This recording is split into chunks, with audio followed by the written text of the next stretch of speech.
Vladimir Poutine intensifie les tensions, et cette fois, ce sont les nations de l'alliance de l'OTAN qui sont dans sa ligne de mire. Cela fait près de 4 ans depuis l'invasion à grande échelle de l'Ukraine par la Russie, et que l'OTAN a compris qu'une guerre en Europe restait possible aujourd'hui. Depuis lors, les dirigeants de l'OTAN avertissent leur peuple que ce jour pourrait arriver, que la Russie pourrait finalement choisir de lancer un défi direct à l'Alliance et découvrir, une bonne fois pour toutes, si elle resterait unie face à une nouvelle ère de conquête. Mais maintenant, il semble que ce jour soit arrivé, et il est arrivé bien plus tôt que ce que les gens attendaient, à un moment où l'Europe vient tout juste de commencer à se réarmer, et où Washington paraît moins fiable que jamais. Des drones russes envahissent l'espace aérien polonais, des chasseurs russes survolent les pays baltes, tandis que sabotage, infiltration et cyberattaques secouent l'Europe à un rythme inédit. Dans toute l'OTAN, une nation attire d'abord l'attention de la Russie, représentant une cible plus attrayante que toute autre en Europe. Cette nation, c'est l'Estonie, une société hautement développée et très cosmopolite, qui n'a ni la capacité ni l'envie de représenter une menace pour la souveraineté russe. Cela n'a aucune importance pour le Kremlin, car l'Estonie appartient à l'OTAN. Et si la Russie veut prouver que les grandes puissances européennes de l'OTAN abandonneront leurs propres alliés lorsque la Russie viendra réclamer, alors ce test devra se faire aux dépens d'un pays membre de l'OTAN. Actuellement, l'Estonie est ciblée.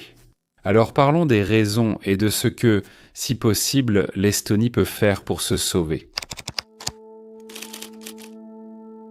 Maintenant, au début de l'épisode d'aujourd'hui, nous devons émettre une petite mise en garde. Ce dont nous allons parler aujourd'hui fait partie d'une série d'escalades possibles contre l'alliance de l'OTAN que la Russie pourrait envisager.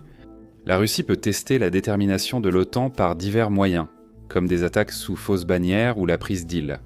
Si vous voulez un épisode sur une de ces options, dites-le en commentaire. Mais dans l'éventualité où la Russie déciderait de lancer une attaque directe contre un pays membre de l'OTAN, non seulement contre un territoire vide, mais contre l'ensemble d'une nation et de son peuple, alors malheureusement pour les citoyens de l'Estonie, il semble que ce soit leur pays qui soit le plus susceptible d'attirer la colère de Moscou.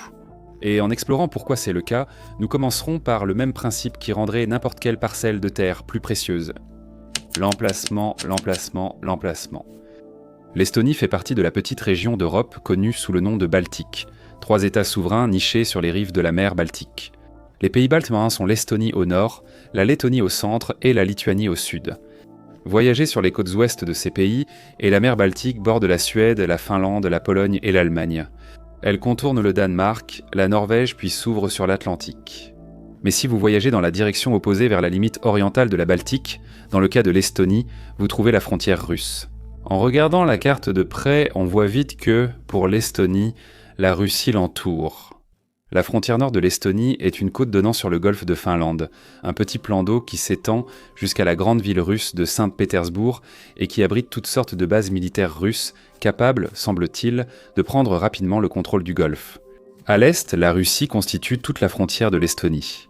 Au sud-est, après la Lettonie et la frontière russe, se trouve la Biélorussie pro-russe, tandis qu'au sud-ouest, le long de la Baltique, se trouve l'ex-territoire russe de Kaliningrad.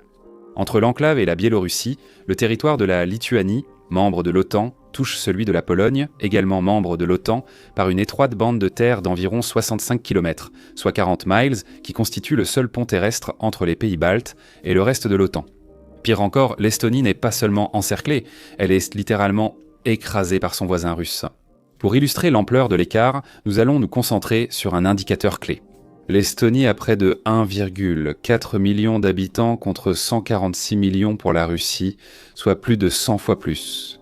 En 2025, le produit intérieur brut de l'Estonie était de 45 milliards de dollars américains. Celui de la Russie était plus de 46 fois supérieur à un peu plus de 2000 milliards de dollars. Même si la superficie terrestre importe peu en pratique, l'écart reste frappant. L'Estonie s'étend sur 45 000 km², tandis que la Russie couvre plus de 17 millions. C'est maintenant 380 fois la taille de l'Estonie. Bien que de nombreux membres de l'OTAN aient une armée puissante, l'Estonie fait partie de ceux qui ont vraiment besoin de l'Alliance. En 2025, l'ensemble de l'armée estonienne comptait moins de 8000 soldats en service actif, soutenus par une force de réservistes en état de préparation permanente ou de réaction rapide, qui s'élève à un peu moins de 39 000. Selon ses propres chiffres officiels, l'Estonie compte au total 230 000 réservistes, mais seulement environ un tiers de ces réservistes ont réellement reçu une formation militaire. On a découvert que l'Estonie ne dispose d'aucun char principal, de 44 véhicules de combat d'infanterie de moins de 60 canons, automoteurs français et sud-coréens de lance-roquettes High Mobility Artillery Rocket System américain, et presque aucun système de défense aérienne hors canons anti-aériens et missiles portatifs. Dans les airs, l'Estonie ne revendique précisément aucun avion de combat armé et seulement 2 avions d'entraînement qui pourraient éventuellement être modifiés pour transporter des armes. Sur l'eau, l'Estonie a 3 chasseurs de mines, 3 patrouilleurs et un navire anti-pollution, ce qui sera sûrement utile pour demander aux croiseurs russes d'arrêter de fumer en bombardant les positions estoniennes. Bien sûr, on imagine que si vous regardez une chaîne appelée Warfront, bonjour à vous, il n'est sans doute pas surprenant que, pour l'armée russe, les capacités de l'Estonie ne soient d'un guère plus menaçantes qu'une légère brise.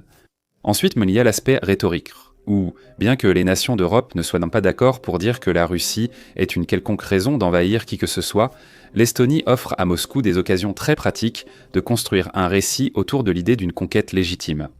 De manière similaire à ce que la Russie a fait en Ukraine avant et pendant son invasion à grande échelle, la Russie peut mettre en avant la population relativement importante de Russes ethniques en Estonie, estimée à environ 286 000 personnes au moment où nous parlons, soit environ 21% de l'ensemble de la population estonienne. À l'instar de la population russe ethnique de la région du Donbass en Ukraine, les Russes ethniques d'Estonie sont relativement concentrés géographiquement, en particulier dans et autour de la ville de Narva, à la frontière russe, ainsi que sur ou autour des rives du plus grand plan d'eau d'Estonie, le lac Peipus, également partagé par la frontière russe. Beaucoup de ces Russes ethniques ne sont pas citoyens estoniens. Après la chute de l'Union des républiques socialistes soviétiques, l'Estonie n'a reconnu que les familles présentes avant l'occupation soviétique. Pour devenir citoyens naturalisés, les Russes ethniques doivent réussir un test de langue, que la Russie critique depuis longtemps comme étant trop difficile, et prêter serment de loyauté à l'Estonie, malgré le fait que ces Russes ethniques sont également citoyens de la Fédération de Russie par défaut. Environ 5 à 7% des résidents estoniens ne sont pas citoyens. Seulement un tiers du nombre d'ethnies russes dans le pays. Mais la Russie continue d'exprimer son indignation envers l'Estonie à propos de cette situation. Pire encore, les Russes ethniques en Estonie occupent surtout le bas de l'échelle socio-économique et sont surreprésentés parmi les prisonniers, usagers de drogues injectables et sans-abri, entre autres problèmes systémiques. Pris dans leur ensemble, cette situation représente une occasion en or de présenter les mêmes types de récits que la Russie a présentés en Ukraine. L'ostracisation, la stigmatisation, l'assimilation ethnique et même le génocide contre la population russophone. Et dans un sens beaucoup plus large, l'Estonie représente un point sensible pour les nationalistes russes. L'Estonie, autrefois République socialiste soviétique, est parfois revendiquée par des dirigeants comme Poutine, mais les Estoniens ont choisi une autre voie. Ils ont intégré l'Union européenne et l'OTAN, rejetant la place que beaucoup de Russes jugent légitime dans la sphère d'influence de Moscou.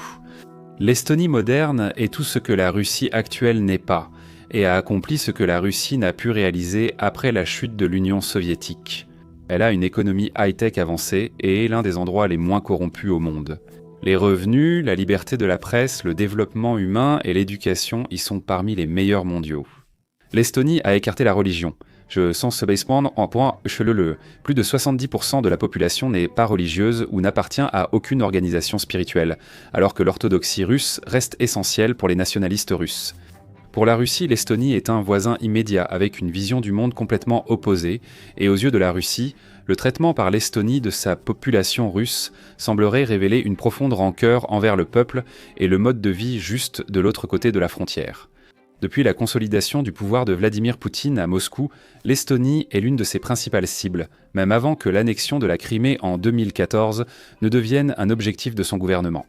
En 2007, des hackers soutenus par la Russie ont mené une cyberattaque massive contre l'Estonie pour punir le retrait d'un monument soviétique à Tallinn. Cette attaque a touché l'Estonie pendant 3 semaines. Dès 2014, l'Estonie a constaté des incursions régulières de l'aviation militaire russe dans son espace aérien. La Russie a aussi enlevé un agent de sécurité estonien, l'a jugé et condamné pour espionnage sur son territoire. En 2022, des hackers russes ont lancé de nouvelles cyberattaques après le retrait d'un monument soviétique à Narva, ville frontalière russe citée plus tôt. En 2023, un porte-conteneurs chinois soupçonné de soutenir la Russie a traîné son ancre sur le gazoduc Baltic Connector et les câbles reliant l'Estonie à la Finlande. La Russie et l'Estonie ont expulsé mutuellement leurs diplomates la même année, et depuis 2024, l'Estonie subit un brouillage système de positionnement global attribué à la Russie. En 2024, la Russie a déclaré la première ministre estonienne Kaja Kallas et le secrétaire d'État Taimar Peterkop recherchés pour, selon le Kremlin, des actions hostiles contre la mémoire historique. C'est-à-dire le retrait des monuments soviétiques. Cette année, l'Estonie a interdit aux résidents non citoyens de l'Union européenne, notamment les Russes ethniques, de voter aux élections locales, leur retirant un droit dont ils disposaient auparavant. Il y a moins d'un mois, la Russie a fait voler 3 chasseurs MiG-31 armés dans l'espace aérien estonien pendant 12 minutes, alors que les tensions avec l'OTAN étaient très élevées. Nous savons que la Russie surveille l'Estonie depuis un moment et a longtemps construit un récit de ressentiment et de défense des Russes ethniques, similaire à ceux utilisés pour justifier d'autres invasions récentes. Nous savons aussi que, malgré la protection de l'OTAN, l'Estonie ne peut repousser seule une invasion russe avec ses forces et équipements actuels. On peut aussi mentionner brièvement pourquoi l'Estonie est une cible plus attrayante pour la Russie que d'autres membres de l'OTAN facilement accessibles aux troupes russes. La Finlande et la Pologne résisteraient-elles farouchement, tandis que le Grand Nord norvégien, presque vide, ne transmettrait pas un message aussi fort. Dans les pays baltes, la Lituanie peut être trop facilement renforcée par la Pologne et possède une population russe ethnique bien plus faible. La Lettonie est bien moins vulnérable depuis la mer que l'Estonie, et une attaque là-bas pourrait donner à l'OTAN le temps de bloquer le golfe de Finlande et donc la ville de Saint-Pétersbourg. Si la Russie tente un acte manifeste de capture territoriale contre un pays membre de l'OTAN, alors elle visera l'Estonie. En même temps, la Russie devra prendre en compte quelques contraintes importantes en évaluant une éventuelle ligne de conduite. L'Estonie est un petit pays dont la capitale se trouve à environ 3 heures de route de la frontière russe, mais ce n'est pas un endroit particulièrement facile à envahir. Son territoire oriental est vallonné, avec plus de 1500 lacs et des milliers de rivières et ruisseaux, alimentant des marécages boueux capables d'engloutir même les véhicules de combat lourds de l'OTAN. En fait, 4 soldats américains sont morts cette année dans les tourbières de Lituanie lorsque leurs véhicules blindés se sont enfoncés dans la boue. Alors que l'attaque principale d'une invasion russe pourrait emprunter 2 grandes autoroutes et se diriger vers la capitale Tallinn, et peut-être même percer lors d'une attaque initiale massive, il serait bien plus difficile de renforcer rapidement le pays une fois qu'il est capturé. C'est-à-dire que la Russie pourrait peut-être prendre l'Estonie en une seule journée de blitzkrieg, avant que l'OTAN ne puisse se mettre d'accord pour réagir. Mais si l'OTAN lance une contre-offensive une semaine plus tard, la Russie pourra difficilement déployer assez d'équipements militaires pour défendre tout le territoire estonien rapidement. Ainsi, une invasion directe et la prise de l'Estonie par une attaque militaire classique ne serait peut-être pas le meilleur choix pour la Russie. Si elle le tentait, elle pourrait préférer franchir la brèche défendable de Suwałki entre la Pologne et la Lituanie pour s'emparer de toute la Baltique. Si la Russie attaque seulement l'Estonie, elle adoptera sans doute une approche différente. En juin, Bruno Kahl, chef du renseignement extérieur allemand, a décrit comment la Russie pourrait utiliser les petits hommes verts en Estonie pour soi-disant protéger les minorités russes prétendument opprimées. L'expression « petits hommes verts » désigne l'invasion de la Crimée par la Russie en 2014 puis celle du Donbass en Ukraine. Là-bas, la Russie a envoyé des milliers d'hommes masqués portant des uniformes non identifiés et des gilets pare-balles qui étaient clairement des soldats d'une armée organisée et que Vladimir Poutine a ensuite admis avoir envoyés directement depuis la Russie. Cette force composée de parachutistes, d'opérateurs des forces spéciales et de mercenaires Wagner a pris le contrôle de l'isthme de Crimée lors d'une invasion quasi sans effusion de sang, offrant à la Russie un certain déni plausible pour s'emparer du territoire sans conséquence. La Russie a répété cela dans le Donbass, à Donetsk et Louhansk, où des hommes en vert ont créé 2 républiques populaires autonomes, des gouvernements fantoches qui ont vite demandé leur annexion par Moscou. Depuis 2014, l'apparition possible des petits hommes verts en Estonie préoccupe de nombreux analystes de la sécurité occidentaux. Tactiquement, une force d'invasion légère et non identifiée comme celle-ci pourrait en réalité être bien plus efficace qu'une attaque blindée complète, utilisant potentiellement même des véhicules civils comme des fourgonnettes et des pick-up pour naviguer facilement sur les petites routes, se disperser de manière asymétrique à travers le paysage et se déplacer suffisamment vite et largement pour encercler et submerger les positions défensives estoniennes si l'Estonie décide de résister. L'armée estonienne active est très petite et inexpérimentée, et pourrait avoir du mal contre quelques milliers de Russes expérimentés. Ces Russes pourraient aussi utiliser la technologie de drones grand public efficace en Ukraine, et si besoin engager les combattants estoniens en milieu urbain plus vite et avec moins de destruction que l'artillerie russe. Dans l'idéal, les petits hommes verts avanceraient ainsi vite que l'Estonie ne pourrait riposter et l'invasion serait presque sans effusion de sang. La Russie peut combiner des petits hommes verts et une force plus importante à la frontière pour placer l'Estonie et l'OTAN dans une situation impossible. Dans ce scénario, la Russie peut désigner les troupes non identifiées qui traversent déjà l'Estonie et souligner que ces petits hommes verts rétablissent l'ordre rapidement, proprement, sans effusion de sang et sans destruction.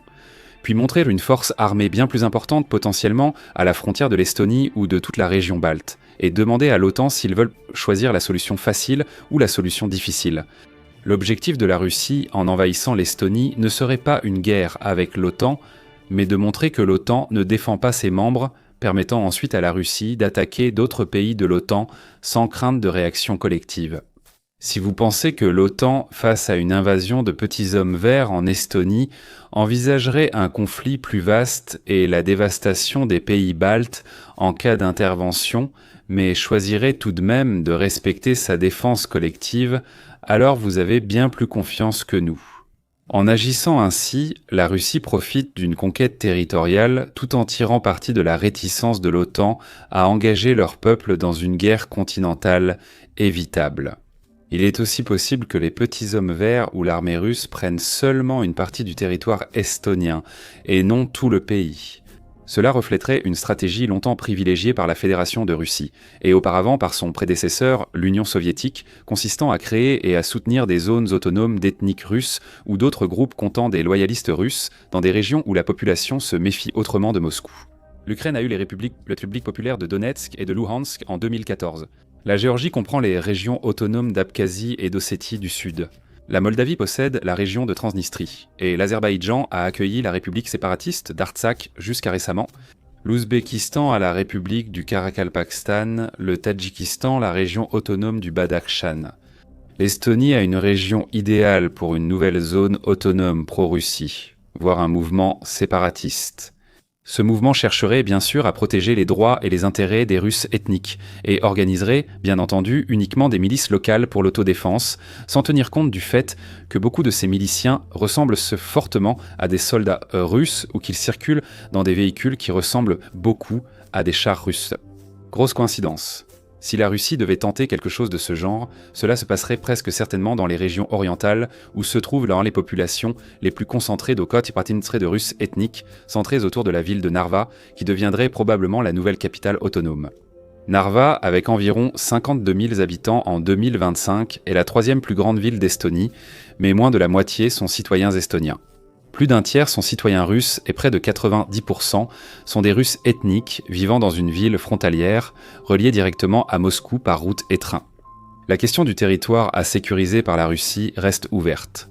Il pourrait simplement prendre la poche de terre autour de Narva, ou une zone plus large qui inclut les rives du lac Papus, où il pourrait éventuellement pousser jusqu'à menacer la ville de Tartu vers le sud et jusqu'à l'autoroute Route 5, soit à peu près la moitié de la distance entre Narva et la capitale Tallinn. La Russie pourrait encore compter sur ces petits hommes verts, qui auraient sans doute plus de facilité à repousser la petite armée estonienne vers la capitale. Après tout, l'Estonie serait très probablement encline à prendre des positions défensives autour de Tallinn et à essayer d'attendre l'arrivée de l'OTAN, plutôt que de risquer sa petite armée en défendant trop de positions à la fois.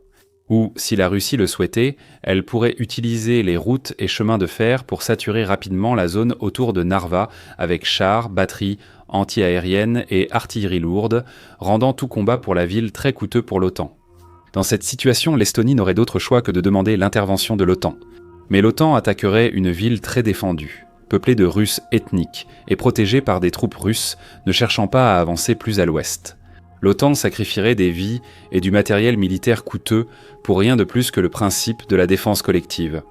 Depuis 2014, cette action potentielle de la Russie est discutée ouvertement au sein de l'OTAN sous le nom de scénario dit de Narva. Dans les années 60, Charles de Gaulle expliqua déjà cela à l'OTAN. Les États-Unis risqueraient-ils vraiment New York pour Narva ? Les options de la Russie ne se limitant pas aux assauts terrestres contre l'Estonie. L'Estonie risque plutôt de subir le type d'attaque aérienne que prépare la Russie. D'abord des essaims de drones en Pologne, puis un drone armé sur la Roumanie et enfin des avions de combat survolant l'Estonie. La Russie a déclaré que tous ces incidents étaient accidentels et l'OTAN n'a pas réagi de façon punitive, considérant qu'ils n'étaient pas intentionnels. Soyons clairs, ils l'étaient probablement tous. Pour la Russie, l'employé des LAI, la prochaine étape évidente serait de continuer à intensifier et voir si l'OTAN considérerait une violation de l'espace aérien comme non accidentelle. Encore une fois, l'Estonie est une cible de choix. Elle n'a pas de défense aérienne fiable et se trouve loin des forces aériennes de l'OTAN à la frontière ouest de l'Ukraine, avec moins de capacité de riposte indépendante contre la Russie que la Finlande au nord. Certaines villes estoniennes, notamment Tartu au sud, sont si proches que la Russie pourrait facilement y lancer une attaque coordonnée de drones. Ou bien la ville de Tallinn pourrait être la cible, envoyant un message clair à l'OTAN sur ce que la Russie est prête à faire, même contre les capitales de l'Alliance. Dans le scénario le moins grave, la Russie pourrait attaquer avec un seul drone, ou 2 ou 3, puis expliquer qu'ils ont accidentellement franchi la frontière, peut-être parce que l'OTAN brouille leurs signaux lors d'un exercice d'entraînement, et que c'est une pure coïncidence si les drones en question ont détruit la maison d'un agriculteur ou un pont rural, ou ont simplement explosé sur le toit du bâtiment du Parlement estonien par exemple. Ou, dans un scénario plus intense, la Russie pourrait lancer une attaque massive de drones et de missiles, ravageant les villes et les bases militaires estoniennes et mettant l'Alliance au défi de répondre à une provocation ouverte et incontestable. Quelle que soit l'option de la Russie, elle peut exploiter la petite taille de l'Estonie et sa proximité avec la frontière pour déployer d'importantes troupes sur son territoire. Actuellement, on pense que la Russie dispose d'une force croissante de soldats prêts au combat qui ne sont pas nécessaires de toute urgence sur les lignes de front en Ukraine, leur nombre s'élevant à plusieurs dizaines de milliers, voire à quelques centaines de milliers. Déployer ces troupes et leur équipement à la frontière estonienne, et la Russie pourrait réagir différemment à toute provocation mentionnée, qu'il s'agisse d'une attaque aérienne, d'une infiltration de petits hommes verts ou d'une invasion à grande échelle. Positionner ces troupes, faites clairement comprendre que la Russie peut prendre le contrôle de l'Estonie rapidement, et cela ajoutera une nouvelle dimension à chaque défi qu'elle lance à ses adversaires de l'OTAN. Ces nations de l'OTAN peuvent intervenir si elles l'osent, mais elles savent aussi bien que Vladimir Poutine que le temps de mobiliser suffisamment d'armées pour se battre pour l'Estonie, la nation entière aura déjà été envahie par les troupes russes. L'OTAN peut déclencher l'Armageddon nucléaire et détruire le monde pour sauver la fierté et la souveraineté de tout juste 1 million de personnes. Elle peut sacrifier ses avions de combat et ses navires de guerre déployés en première ligne dans une bataille perdue d'avance, ou bien rester spectatrice, accepter le sort de l'Estonie et se rappeler ce que c'est que de vivre dans un monde où la force fait loi. Que peut faire l'Estonie dans une telle situation ? Que peut même espérer faire l'alliance de l'OTAN si la Russie décide de cibler l'Estonie et de soumettre l'OTAN à son épreuve ultime ? La première étape, c'est passer par pour l'ensemble de l'Alliance et de s'assurer que la situation ne puisse pas s'aggraver à ce point. Quand la Russie provoque l'OTAN de façon ambiguë, elle découvre où elle fait face à de la résistance. Si elle ne rencontre pas de résistance, elle va encore plus loin. Mais si elle en rencontre, elle recule généralement et envisage de changer de stratégie. Pour l'OTAN, ce n'est pas garanti, mais c'est un pari raisonnable. La première étape pour s'assurer que la Russie n'envahisse pas l'Estonie serait d'abattre les 3 avions de chasse qui ont violé l'espace aérien estonien. Cela ne s'est pas produit, mais il y aura probablement d'autres provocations auxquelles l'Estonie et l'OTAN pourront répondre de manière plus ferme. Donner à Moscou des problèmes qu'elle devra gérer avant d'envisager la possibilité d'une invasion. Et il faudra beaucoup plus de temps à Moscou pour arriver à cette étape de son plan où, dans le meilleur des cas, l'OTAN pourra convaincre la Russie qu'un acte d'agression plus flagrant ne vaut pas le coup. À partir de là, l'Estonie peut également travailler à renforcer sa propre capacité de dissuasion contre la Russie. Comme Taïwan face à la perspective d'une guerre contre la Chine, l'Estonie n'a aucune chance de vaincre la Russie dans un affrontement direct. Mais tout comme Taïwan, l'Estonie peut faire comprendre qu'elle sera un endroit très difficile à envahir si la Russie décide d'emprunter cette voie. L'Estonie pourrait prioriser l'achat rapide de drones et de missiles pour menacer Saint-Pétersbourg. En cas d'invasion russe, la ville subirait des représailles. L'Estonie prévoit de consacrer plus de 5% de son produit intérieur brut à la défense d'ici 2029, un record dans l'OTAN. Les prochains fonds pourraient être investis dans une défense de type taïwanais. Les responsables de la défense estonien envisageraient une frappe contre la Russie en cas de menace d'invasion imminente. Sur le front intérieur, l'Estonie peut former davantage de ses réservistes inscrits. Placer un civil armé est raisonnablement dangereux derrière chaque arbre et le long des rives de chaque rivière. Elle peut les organiser en forces locales d'autoprotection et donner à ces unités le pouvoir de réagir librement en temps de crise.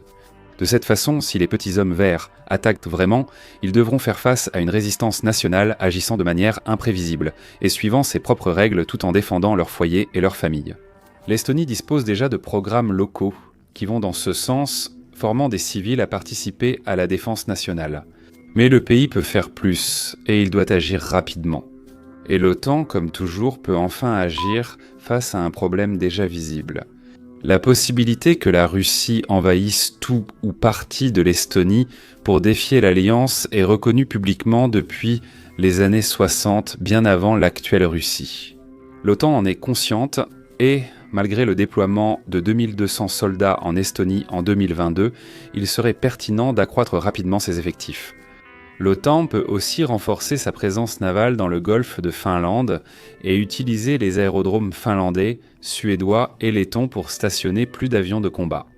La rhétorique de l'OTAN est utile si ses dirigeants sensibilisent délibérément à une menace russe contre l'Estonie et informent le public mondial sur ce à quoi ressemblerait une provocation russe, réduisant ainsi la possibilité pour la Russie de nier lorsque cela se produit en Estonie. Mais si l'OTAN veut mettre en œuvre l'une de ces mesures proactives, elle doit agir rapidement, car il ne semble pas que la Russie soit disposée à attendre. Nous l'avons déjà dit ici et nous le répétons, le calcul de la Russie a changé. On ne peut plus compter sur Moscou pour finir ses opérations en Ukraine avant de tester l'OTAN. Les membres européens de l'OTAN seront réarmés d'ici 2027 ou 2028. La guerre en Ukraine pourrait se poursuivre, et des changements politiques aux États-Unis pourraient rendre l'Amérique plus encline à respecter ses engagements envers l'OTAN dans quelques années, ce qui paraît plus probable qu'aujourd'hui. L'économie russe vacille et ne pourra pas tenir longtemps avec des solutions de fortune, tandis que Vladimir Poutine vieillit. La Russie sait très bien que si elle veut tester l'OTAN, cela doit se produire bientôt, avant que l'OTAN ne devienne plus puissante et que la Russie ne perde sa force face à l'Estonie. Cela signifie que le moment est venu pour le pays et l'alliance de l'OTAN de soit se préparer à se battre, soit décider d'abandonner. Et si l'alliance de l'OTAN choisit simplement d'abandonner, alors le sort de l'Estonie est scellé. Alors espérons qu'une approche plus sage prévaudra. Merci de regarder.